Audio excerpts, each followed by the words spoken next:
Hi friends, welcome to SM creation. আজকে আমি তোমাদের জন্য নিয়ে এসেছি মিরর সেটিং এমব্রয়ডারি কী করে করতে হয় সেটা। তো খুব সহজভাবে আমি বোঝানোর চেষ্টা করেছি। এর আগে আমার চ্যানেলে বা আমার প্রোফাইলে তোমরা আলাদা আলাদা টাইপের অনেক শেপের মিরর এমব্রয়ডারি দেখেছো। এটার সিম্পল রাউন্ড মিরর এমব্রয়ডারি হচ্ছে।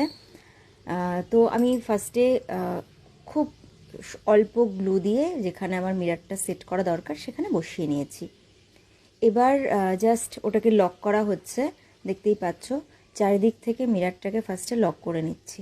এটা কিন্তু ভীষণ ইম্পর্টেন্ট। যদি খুব ভালো করে লক করে নেওয়া না হয়, মিররের লুকটাও কমপ্লিট আসে না, আর এটা 100% সিকিওরও হয় না, মানে যে কোনো সময় বেরিয়ে আসতে পারে।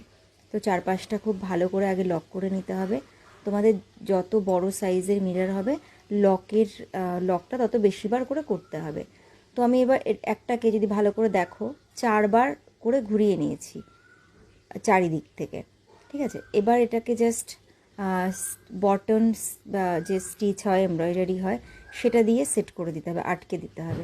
এটা হচ্ছে মিররের একদম বেসিক যেটা সেটা। আরও যদি ভালো ভালো এমব্রয়ডারি বা কাজ দেখতে চাও, শিখতে চাও, তাহলে আমার চ্যানেলে থেকো প্লিজ।